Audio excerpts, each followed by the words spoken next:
My name is Roberto. I'm 46 years old, and for a long time I believed this story should stay buried with me. Not because I didn't want to tell it, but because every time I tried, I felt like something was listening, as if remembering was an invitation. 9 years ago, I placed my mother in a nursing home. Not out of abandonment, nor lack of love. It was exhaustion, fear, the certainty that I could no longer handle everything on my own. She had suffered a stroke that didn't affect her mind but took away her mobility. Her thoughts were intact, but her body had become a prison. The nursing home was private, clean, quiet, too quiet. White rooms, long hallways, the constant smell of disinfectant. The nurses always smiled, even at night. They told me my mother would be well cared for, that she wouldn't be alone. That phrase, "she won't be alone," echoed in my head over time. The first few days were hard. My mother cried when I left. She begged me not to leave her there. I promised it was temporary, even though I knew I was lying. After a few weeks, she stopped crying. I thought she had accepted it. Now I know it wasn't acceptance. It was something else. A month after being admitted, she began saying strange things. At first, they were small comments. That she heard footsteps at night. That someone sat in the chair in her room after the lights went out. I told her it was normal, that nurses made nightly rounds. But she shook her head. She doesn't walk, she told me once. She just appears. I thought it was delirium, age, trauma, confinement. But my mother had never been an imaginative woman. She was rational, stern even. That's why I grew uneasy when I noticed she didn't speak with doubt, but with certainty. One day, while I was helping her eat, she grabbed my arm tightly. Her nails dug into my skin. "No one dies alone here," she whispered. I asked her what she meant. She looked toward the corner of the room, where there was an empty chair no one ever used. There's always someone waiting. That same day, I noticed something I had previously ignored. In the north wing hallway, there was a room without a number. The door was always closed. No window. I asked a nurse about it, and she said it had been out of service for years. Nothing more. Weeks passed, and my mother began to decline, not physically, but emotionally. She slept poorly, woke up screaming, said she heard breathing that wasn't human, that sometimes someone stood beside her bed, just watching. "It's the woman from the empty room," she told me one afternoon. "She sits and waits." I tried to calm her, told her no such woman existed, that it was her imagination. She looked at me with deep sadness. "You don't see her because she doesn't need you." 2 days later, an elderly woman in the adjacent room passed away during the night. My mother insisted that the night before she had seen someone sitting in that woman's room, a thin, motionless silhouette with hands folded. I thought it was coincidence. People die in nursing homes. It's part of life or death. But then it happened again and again, always the same. Someone saw the woman. 2 nights later, someone died. One afternoon, walking down the hallway, I saw the door to the empty room slightly open for the first time. Inside was darkness. I felt a strange cold, as if the air didn't want to enter. I didn't see anything, but I felt watched. I closed the door without thinking and walked away. The last time I saw my mother alive was on a Tuesday. She was calmer than usual. Too calm. She asked me to sit down. "She's coming tonight," she said. I asked who. "The woman," she replied. She already sat down. I looked at the chair. It was empty. That night, at 3:17 a.m., I received the call. My mother had passed away in her sleep. No pain, no noise, not alone. At the funeral, a nurse approached me and whispered something. "I'm so sorry, but I want you to know something. Your mother wasn't delirious." I asked what she meant. "Here, when someone is about to leave, they're never alone. I never returned to that nursing home. But ever since, whenever I pass one, I can't help but look at the windows. I always search for a chair beside a bed, because now I know something I once refused to accept. There are places where death doesn't arrive suddenly. It sits and it waits."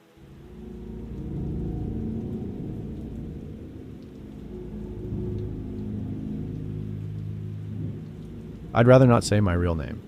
For many years, I worked as a nurse in different nursing homes, but what I experienced in one of them made me permanently quit the night shift. Not because of the workload or physical exhaustion, but because there are things the body can endure and things the mind cannot. I started working there when I was 27. It was my second formal job, and I needed the money. The nursing home was old. One of those large buildings built in the 1970s with long hallways, yellow lights, and a silence that became unbearable after midnight. During the day, it seemed normal. At night, it was something else entirely.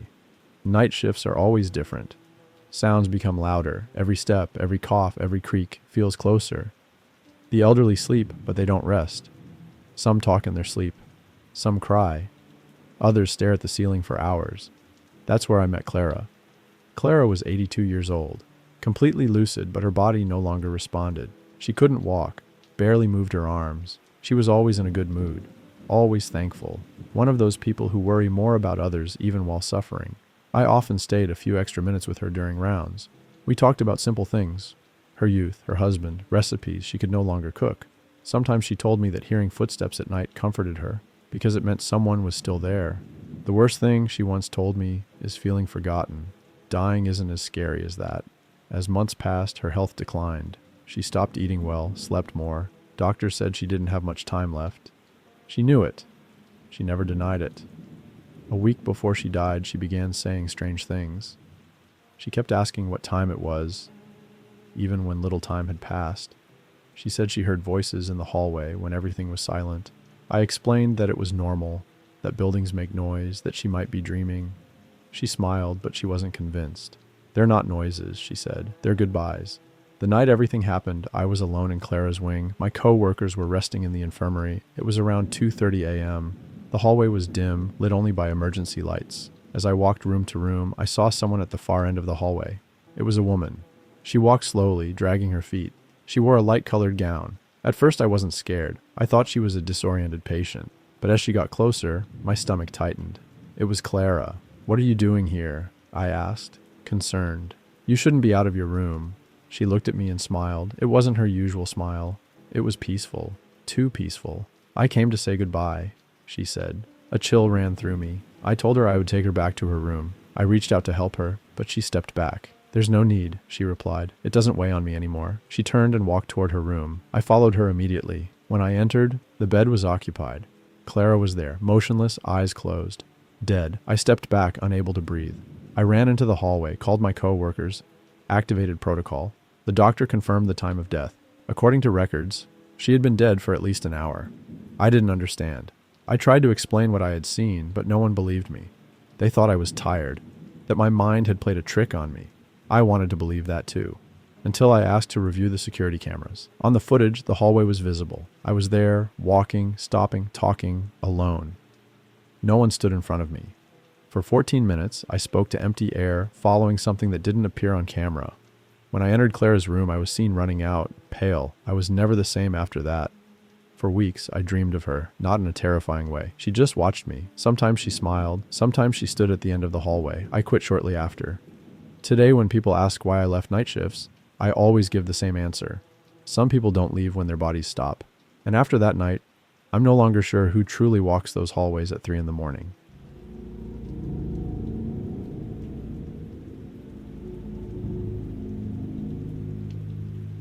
My name is Adriana, and I'm a geriatric physician. I've worked with elderly patients for over 15 years, and before what I experienced at that nursing home, I never believed in ghosts, presences, or anything unexplainable.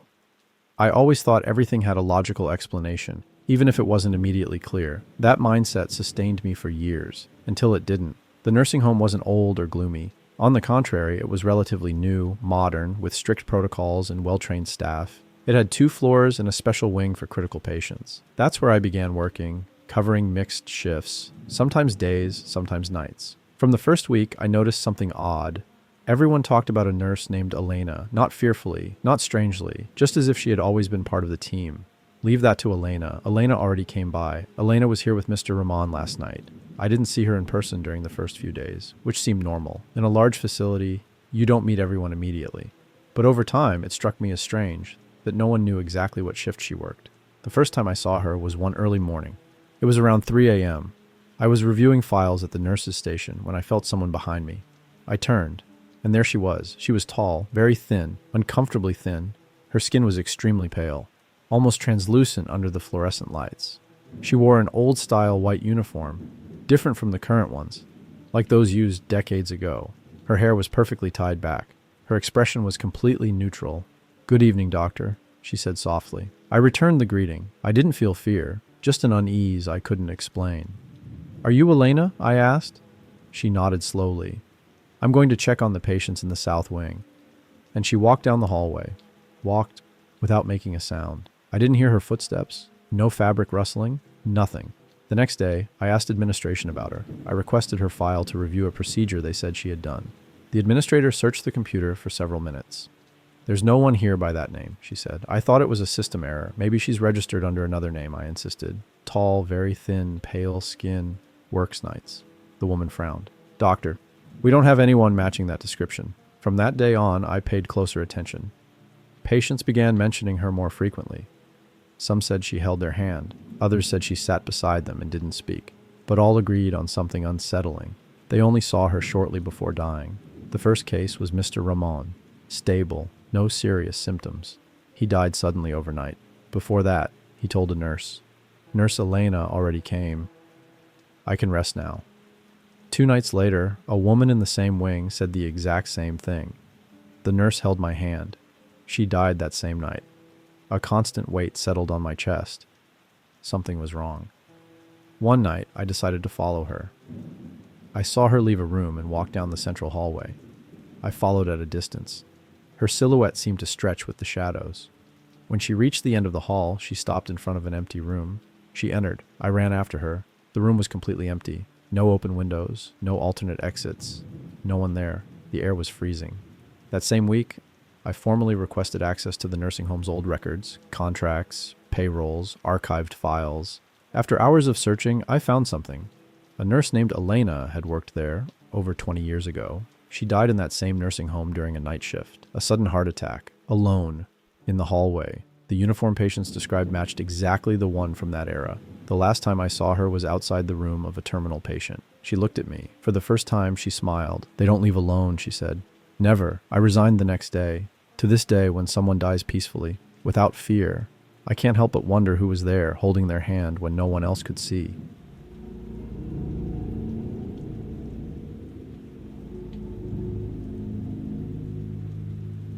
When I was a child, my grandfather used to tell stories during family meals. They weren't made-up tales or exaggerated anecdotes. He always spoke seriously, slowly, as if recalling something he wished he could forget. Of all those stories, one was repeated more than the others. The nursing home where he lived in the mid-1990s. My grandfather wasn't placed there out of abandonment. He went because he could no longer care for himself after a serious fall. The nursing home was in a small town, the kind where everyone knows each other and rumors spread faster than people. According to him, everything seemed normal during the day. Residents ate, talked, watched TV. But when night fell, the place completely changed. The nights were long, he said, too long. At first, he didn't mention anything paranormal, just strange noises, distant laughter, small footsteps running through the halls. The elderly thought it was a nurse's child or a visitor, but soon they realized it wasn't. The boy only appeared at dawn. Some saw him running from room to room. Others saw him standing silently at the end of the hallway. He never spoke, never cried, never asked for anything. He was just there. The most disturbing part was that everyone described him the same way. About 7 or 8 years old, thin, pale, wearing old-fashioned clothes, eyes too wide, as if he never blinked. My grandfather was skeptical. He said the elderly mind is fragile, that confinement causes collective hallucinations. For months he ignored the stories, until people started dying. Not violently, they just didn't wake up. Those who died all had one thing in common. They had said they saw the boy the night before. The staff tried everything, priests, masses, blessings, crucifixes in the hallways. Nothing worked. One night my grandfather woke up with a strange sensation. His face felt cold, as if a small hand was touching his cheek. He opened his eyes. No one was there. He took a deep breath, thinking it was a dream. He turned toward the wall to sleep again. And there he was. The boy lay in the space between the bed and the wall, staring at him. The first thing my grandfather noticed were the eyes, dark, enormous, too alive for someone who wasn't breathing. The boy didn't smile. He didn't look evil, just curious. "Don't make noise," the boy whispered. "They're sleeping." My grandfather tried to scream but couldn't. His body wouldn't move. The boy slowly sat on the edge of the bed. "Not you yet," he whispered.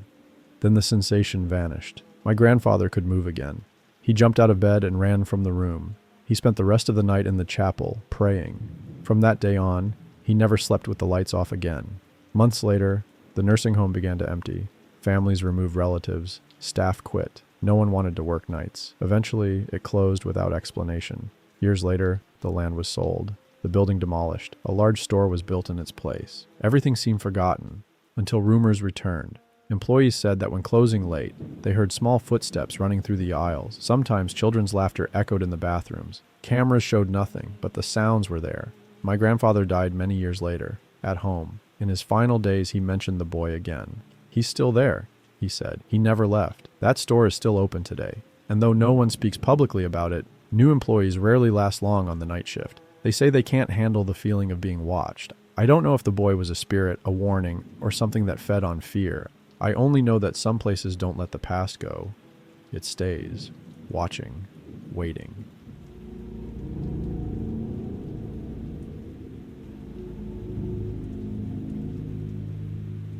My name is Laura, and I've been a nurse for over 20 years. I've worked in hospitals, clinics, and nursing homes. I've seen many people die, some in pain, some in fear, and very few in peace. For a long time, I believed a peaceful death was just about medication, morphine, and palliative care. Today, I know that's not always true. Some deaths can't be explained by science. I worked for 6 years in a small nursing home. It didn't have fancy facilities or many resources, but it had a family-like atmosphere. Residents knew each other. The staff was small and familiar. I worked mixed shifts, but mostly nights. Night shifts change you. They make you more sensitive to things you ignore during the day. Silence weighs heavy. Dim lights stretch shadows, and when someone is about to die, you feel it. I can't explain it better. It's like pressure in your chest, like the air grows thicker. Don Ernesto arrived when I had already worked there for years. He was 89, thin, soft-spoken, tired eyes, no close family, no visitors. Still, he never complained. "I've lived enough," he said. "Whatever comes next is fine." Over time, we grew close. I often sat beside him during rounds. He talked about his youth, his wife, a house he sold decades earlier. Every story ended the same way. I don't want to leave alone. The final week of his life was strange. He didn't decline suddenly, but something about him changed. He slept more, spoke less, and when he spoke, he said things that made my skin crawl. "They visited me last night," he told me once. I asked who. "It doesn't matter," he replied. "They didn't come to hurt me." I thought he meant dreams, common hallucinations.